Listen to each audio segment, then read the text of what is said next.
akışa bıraktık. Bakalım nasıl bir gün bekliyor. Görelim.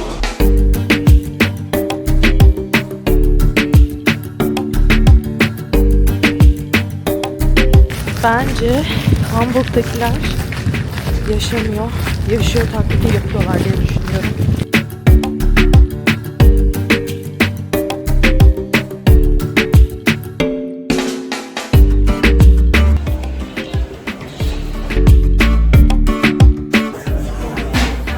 İş görüşmem nasıl geçti?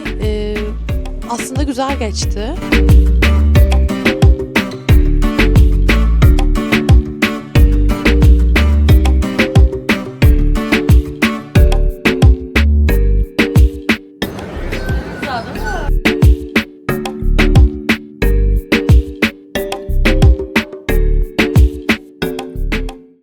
Bilin bakalım neredeyim? Ben Azra Ceylan. Vloguma öncelikle hoş geldiniz. Hamburg'dayım. Bu vlog şöyle bir farklı vlog. Gezi vlogu değil. İş için, iş görüşmesi için buraya geldim. Çok ani oldu. Çok apar topar gerçekleşti. Çok da böyle heyecanlandım açıkçası. Çok değişik duygulardan geçmedim değil. Bunu da paylaşacağım. Ama şu an paylaşamıyorum çünkü gerçekten çok soğuk. Donuyorum. Almanya soğuk diyordum ama bence Hamburg apayrı bir soğuklukta diyebilirim. Dışarıda daha fazla konuşamadım. O yüzden içeriden birazcık da iş görüşmemle ilgili sizle konuşmak istedim. Nasıl geçti? Bana göre güzel geçti. Sonuçta her bir iş görüşme deneyimi gerçekten insana bir şeyler katıyor ve çok ani olduğu için çok da heyecanlandım.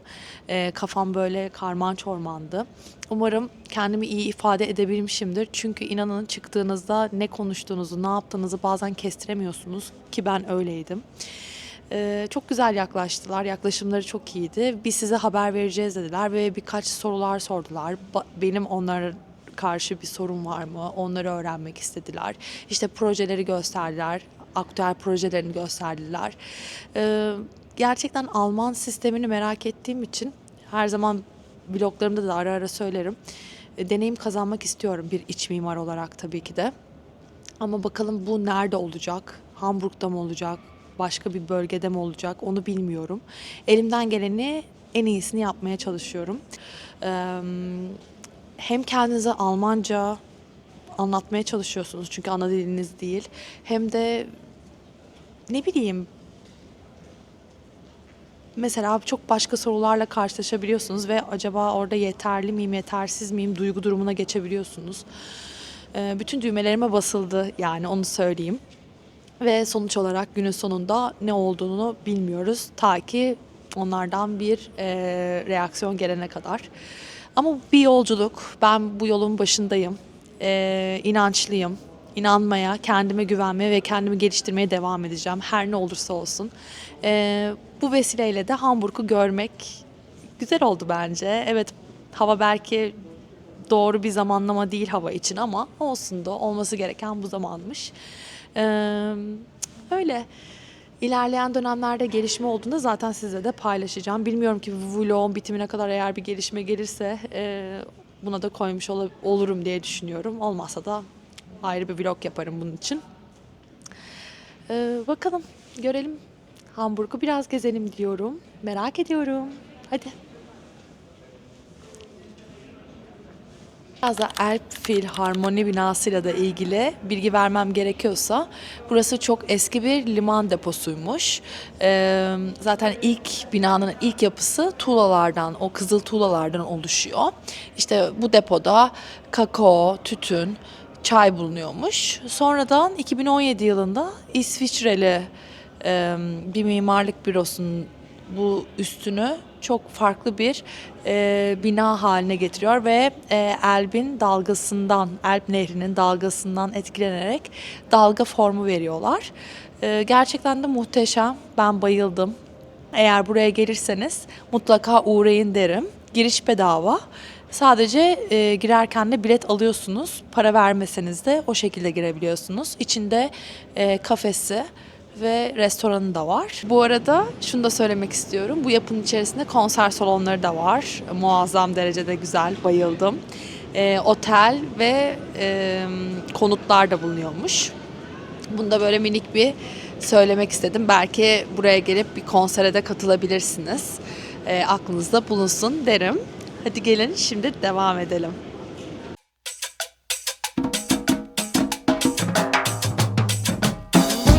Şu anda minyatür sergisine geldik.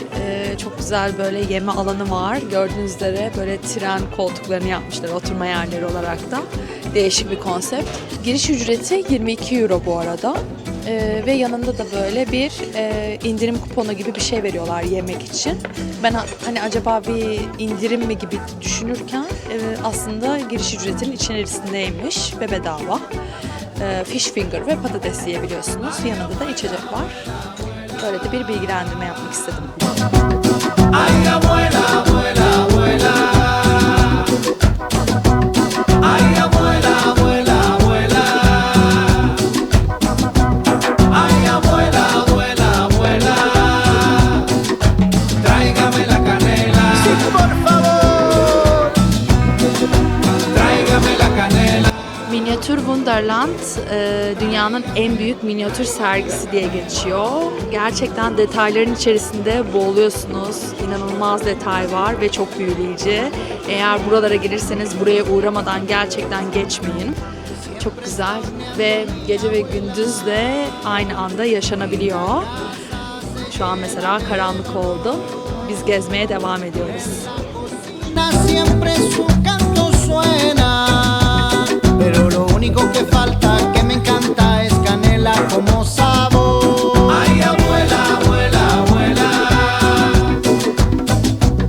Ay, abuela, abuela, abuela. Tráigame la canela. Tráigame la canela. Tráigame la canela.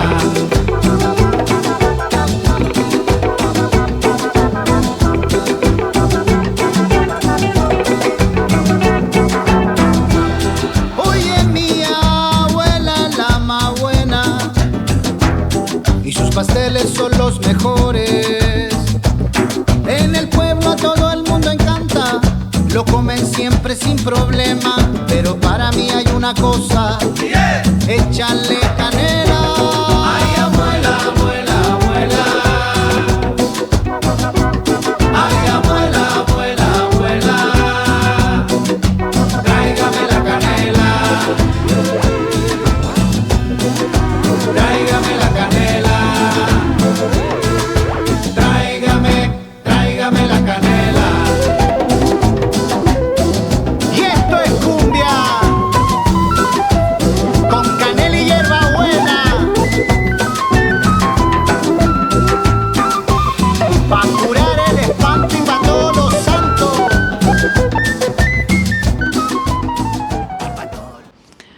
Evet, hava çok soğuk olsa da yine de bilgilendirmek için buradayım. Minyatür sergisinden çıkıldı ve oradan hemen bir metroya bindik U-Bahn'a. Bir durak sonra Landungsbrücken durağında indik. Şimdi size şurayı göstereceğim. Şurada indik, buradan dümdüz geldik ve kubbeli bir bina göreceksiniz karşıdan. Şöyle buradan hissediyor musunuz o kubbeyi bilmiyorum ama burası kubbeli. Ve burası neresi derseniz eski Elb Tüneli. Bir içerisine girelim. Orada da bilgilendirmeyi vereceğim. Buradan giriliyor. Hamburg'un en ilginç tarihi yapılarından biri bu da. Ve 1911 yılında açılmış. Devasa asansörleri var. Ve hemen tüneli göreceksiniz burada. Yaklaşık 426 metre uzunluğundaymış. Ve o döneme göre inanılmaz bir mühendislik başarısı deniyor. Eskiden yayalar, arabalar, hatta at arabaları da buradan geçiyormuş. Çok güzel, inanılmaz. Ben çok etkilenmiştim ve dışarısı çok soğuk olduğu için burada yürümek de bence iyi oluyor bu soğukta. Ve seramikler de inanılmaz tertemiz durmuyor mu? Hala açık bu tünel. Biraz da nostaljik aslında. aktif olması da inanılmaz bence günümüzde. Otelden çıkıyoruz. Şimdi gece saat 10 burada. 10.30 hatta pardon. Biraz St. Pauline'in gecelerine akacağız. Size de göstermek istedim. Orada bir otel bulduk. Hem de uygun fiyatlı olduğu için. Açıkçası Hamburg biraz Airbnb ve otel olarak pahalı geldi. Hallo. Alo. Öyle bakalım. Beğenecek misiniz St. Pauli'yi? Otelin ismini söyledim mi hatırlamıyorum ama çok da böyle güzel bir yerde konumu. S-Bahn'a, U-Bahn'a yakın.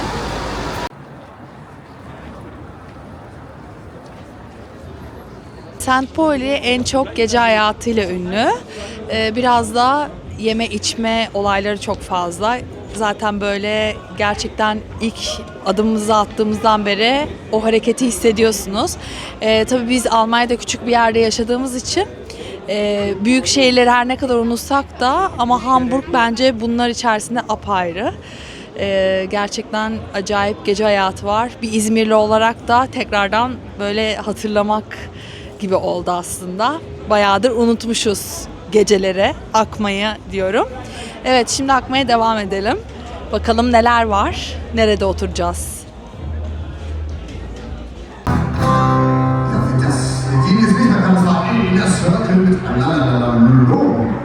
Evet, şimdi böyle bir Irish pub'u keşfettik. Burada bir şeyler içeceğiz.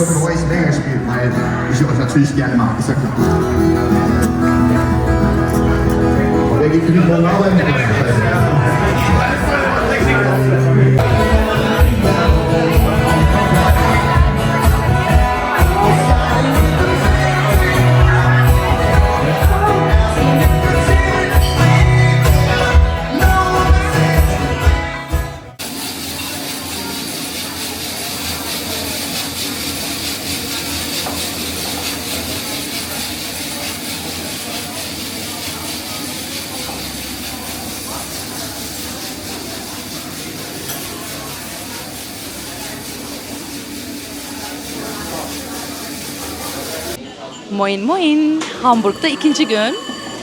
Gözlerimi asla kahvesiz açamıyorum. O yüzden harika bir kafeye geldim. Şiddetle de burayı size öneriyorum. İsmi North Coast Cafe.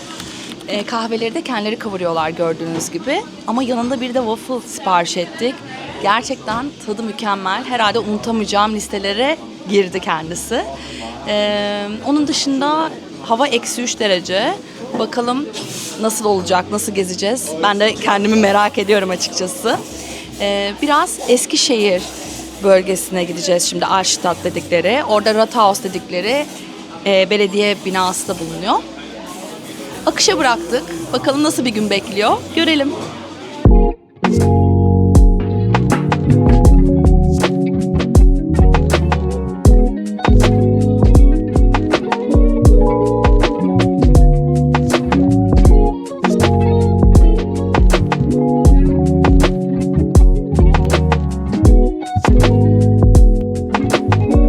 Şu anda Hamburg'un en ikonik olan bölgesindeyiz. Poglern-Mühlen Köprüsü burası. En çok da bilinen yer şu arkamda gördüğünüz aslında iki köprünün birleştiği bina. Wasserschloss diye geçiyor. Su şatosu. 1900'lü yıllarda burası depo olarak kullanılmış. Şu anda da sanırım bir kafe ya da restoran orada işletiliyor. Nehir buz tutmuş durumda. Biz de buz tuttuk. O yüzden şimdi devam edelim şehri gezmeye. Bakalım bizi neler bekliyor.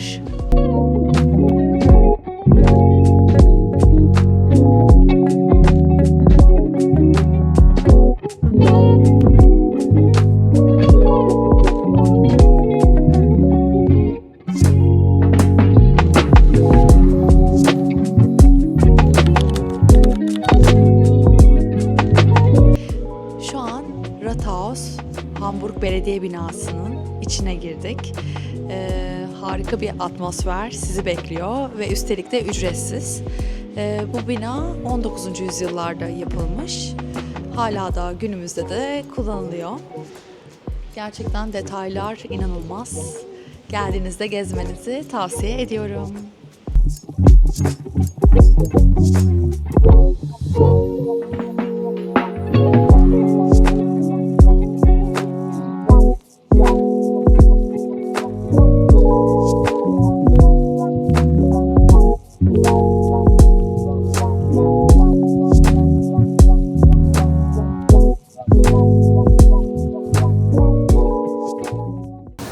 Çok soğuk olduğu için acil böyle kapalı bir yerlerde oturma ihtiyacı duyduk.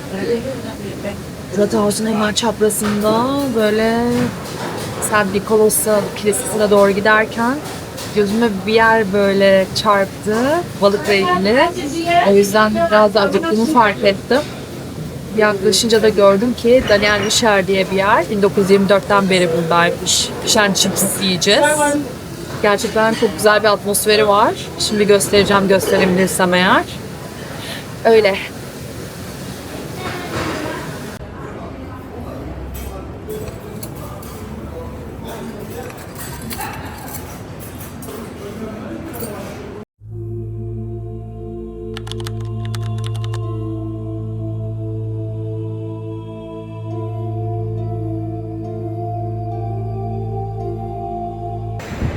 Şu anda Aziz Nikolas Kilisesi'nin önündeyim.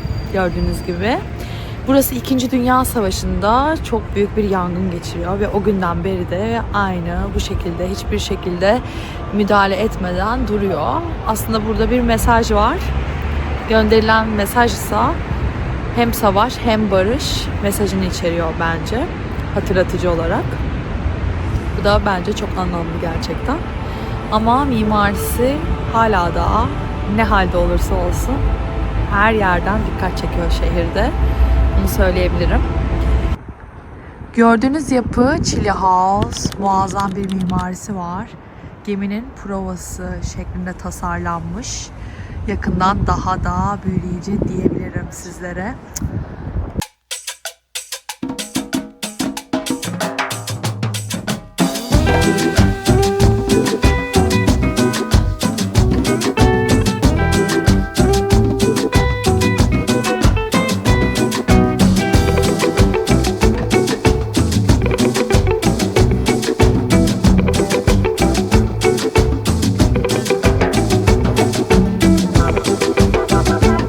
Bu arada şunu söylemek istiyorum. Hamburg'un ulaşım ağı çok güzel ve her yere ulaşmak çok kolay. Bu hoşumuza gitti. Biz günlük bilet aldık. Her şeye binip faydalanmak için gün içerisinde. Çünkü bazen o kadar soğuk oldu ki anında bulduğumuz metroya inip bir durak bile olsa indik yani. Yürümedik. İyi ki de öyle yapmışız. Çok ilginç. App üzerinden 7.63 ödüyoruz günlük bilete. Ama bugün hani app üzerinden böyle geç kaldık. Dedik hani gittiğimiz yerde alalım hemen. Bank böyle ticketmatik gibi ya da işte artık biletmatik mi denir öyle bir yerden. 8.20 miydi öyle bir şeydi. 40 cent fark ediyordu. O yüzden hemen app'ten aldık. Bunun neden öyle olduğunu da bilmiyorum. Onun dışında app'in ismi de Deutsche Bahn. Bu arada hani belki turist olarak gelirseniz bilmiyor olabilirsiniz. Onun dışında şimdi acıktık ve Hamburg'a gelmişken hamburger yemek gerekiyor. Delphi Burger'e gidiyoruz. Merak ediyorum. Bakalım görelim. Lezzetli mi değil mi?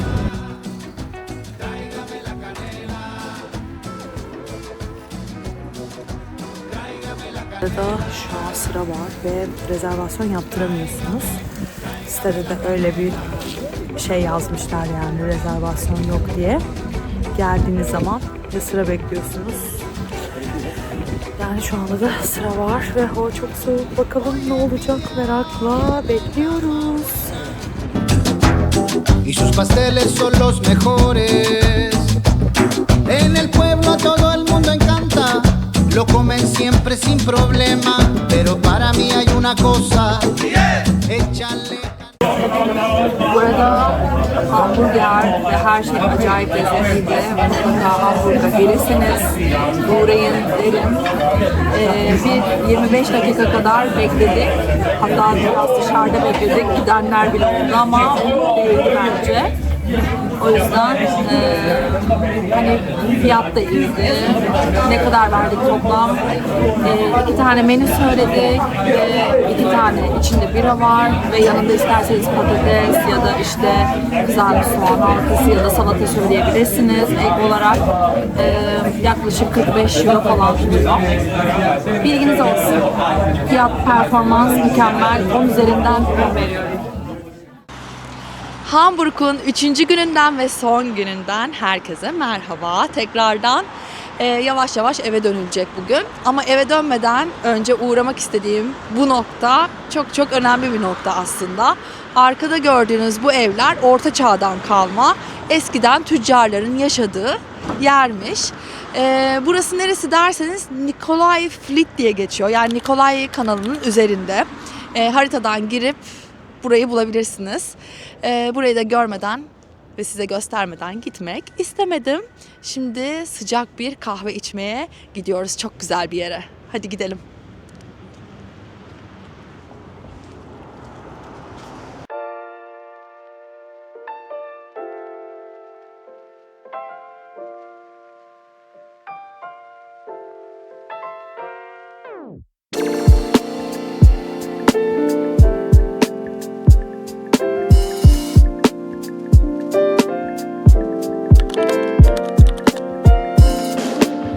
Şu anda Cafe Röstera'ya geldik. Çok güzel bir puanı var. Açıkçası çok da merak ettik ama hafta sonu olduğu için o kadar kalabalık ki şu an sıradayız. Bakın yani şöyle bir sıra var ve ilerlemiyor. Buradakiler kalkacak da biz oturacağız yani. O yüzden şimdi dün gittiğimiz kafede buraya çok yakın ve çok beğenmiştik. Waffle'ı efsane. Gitmeden acaba o waffle'ı mı yesek diye de düşünmüyor değiliz. Şu an çok önemli bir karar veriyoruz aslında açıkçası. Şans yüzümüze güldü ve yer bulduk. Bazen böyle olabiliyor. Tam böyle artık çıkmaya karar vermişken sıra ilerledi ve yer bulduk. O yüzden de burayı deneyimliyoruz. Bir yandan da sevindim aslında. Çünkü cumartesi pazar olduğu için gerçekten her yer full ve sıra bekliyorsun. Hamburg'da yani gerçekten güzel yerleri deneyimlemek istiyorsanız biraz sıra bekleme var diyebilirim. Bakalım kahve nasıl gelecek şimdi. Ve yanında da waffle var burada da. Burada da bir waffle deneyelim. Ona da bir şans verelim dedik. Görelim bakalım nasıl olmuş. Bu arada kahve olarak flat white söyledim. Gerçekten kahvesi harika. Ve waffle da çok lezzetli. Dondurması çok lezzetli bir kere. Ve porsiyon daha büyük bugünkü yediğimiz waffle dünküne göre. Ama dünkü daha kıtırdı. Yani North Coast Cafe'deki waffle'ı bir tık daha beğendik diyebilirim. Ama bu da fena değil. Kahvesi ama çok güzel. Ortam çok güzel. Burayı da tavsiye ediyorum.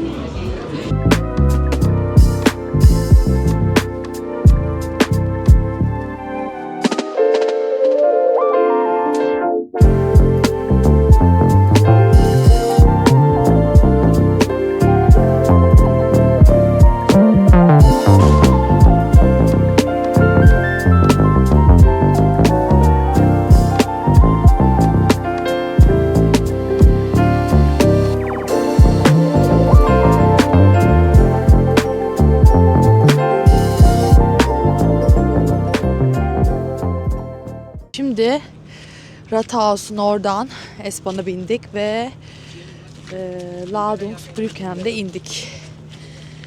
Neden buraya geldik tekrardan? Biliyorsunuz burada bir Alp tünele gelmiştik. Görmüşsünüzdür vlogun başlarında. Yine aynı yerdeyiz ama bu sefer bir balık ekmek yiyeceğiz. Güzel bir yerde, meşhur bir yerde. Bakalım, ben de merak ediyorum tadını ve o yüzden de sona bıraktık. Bugüne, dönüş gününe bıraktık yani. Çok ünlüymüş. Bakalım gerçekten de öyle mi? Nasıl? Burada bayağı Hamburg biliyorsunuz belki. Bilmiyorsanız da ben de öğrenenlerdenim. Köprüleriyle gerçekten meşhur. Hatta Venedik'ten bile fazla köprü olduğu söyleniyor. Şimdi 9 numaralı köprüden geçiyoruz. Ona doğru gidiyoruz.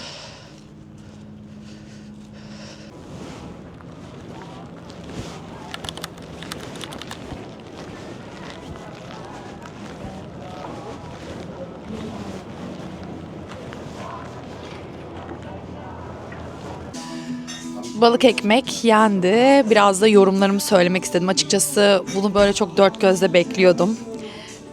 Merak ediyordum yani, canım da çekmişti. Acaba bizim böyle Türkiye'de yediğimiz tarz mı diye beklerken buranın en ünlü olanı denedik. Matjes Brötchen diye geçiyor. Bence güzeldi. Ama hani böyle umduğum gibi miydi? Yani beklemediğim ve daha önce tatmadığım bir lezzet olduğu için değişikti. Kötü değildi ama beklediğim gibi miydi? Değildi. Onu söyleyebilirim. Kızarmış balık da vardı. Hani biz hep onu yiyoruz diye açıkçası söylemedik. O yüzden de bunu denemek istedik. En ünlüsü buymuş çünkü.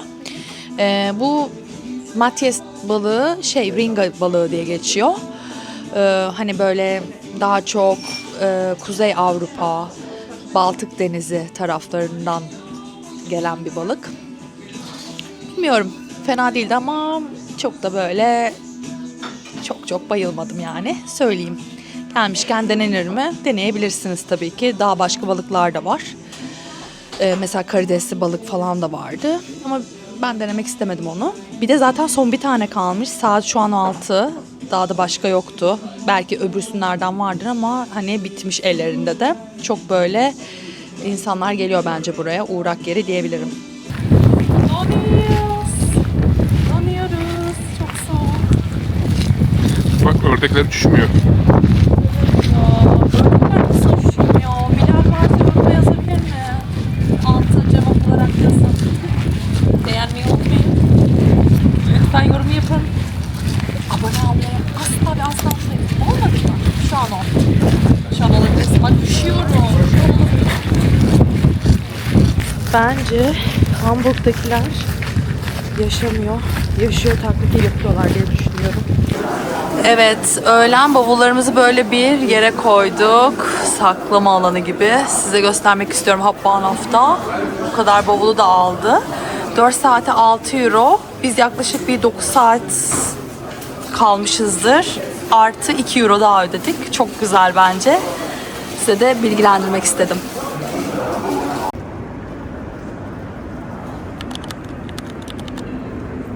Meine Fahrgäste, Information zu S1. Bis ca. 18 Uhr fahren zwischen Würzburg und Bir vlogun daha sonuna geldik. Şu anda trendeyim. Eve dönüş yolundayım. Biraz sizinle de konuşmak istedim. Tren full gidiyoruz. Bugün Bayern ve Hamburg maçı varmış. O yüzden önceden de uyarı verdiler. Trenler dolu olabilir diye. Öyleli bir yolculuk. Olsun. Her şeyinle Hamburg güzeldi. Tabii ki de gezecek bir mevsim zamanı değildi ama iş için geldiğim için, iş görüşmesi için tabii ki de mecburdum ve gelmişken de görmek istedim açıkçası. Tabii ki de duygularım karışık çünkü herkesin ne bileyim değişik dönemlerden geçtiği zamanları vardır. Benim de öyleli bir zaman. Ama bir deneyim oldu, iş görüşmesi tecrübesi oldu. Sonuç ne olur bilmiyorum ama bu süreçte şunu da anladım. Yani Hamburg'un kışını gördüğümde şunu düşündüm. Azra, sen burada gerçekten yapabilir misin diye. Tabii ki 3 gün boyunca dışarıdaydım. Normalde burada yaşasam eminim bir evim olurdu ve evde olabilirdim. Konfor alanımı daha iyi düzenleyebilirdim tabii ki de. Bunun da bilincindeyim. Ama gerçekten güney ve kuzey çok farklıymış Almanya'da. Bunu da anlamış oldum. Bundan sonra iş aramalarımda hani yere de iyi bakacağım. Çünkü yaşamak ve ne bileyim uzaktan görmek çok farklı. Almanya'nın hala bilmediğim yerleri var. Bunu da zamanla öğreneceğimi düşünüyorum. Sonuç ne olur bilmiyorum ama olması gerektiği gibi olacaktır. Buna güveniyorum. Karışık duygular içerisindeyim. Bakalım beni ne güzellikler bekliyor. Umarım bu vlogumu beğenmişsinizdir. Sorularınız olursa yorumlara yazın. Seve seve cevaplarım. Beğenmeyi unutmayın. Abone olmayı hiç ama hiç unutmayın. Kendinize çok çok iyi bakın. Bakalım diğer vlogda neler olacak? Hayatımda neler olacak? Ben de bilmiyorum. Ama güzellikler olsun diliyorum. Hepimiz için ne diyoruz? Kolaylıkla olsun. Umudumuzu asla ve asla hayatta kaybetmemeye devam. İyi yolculuklar.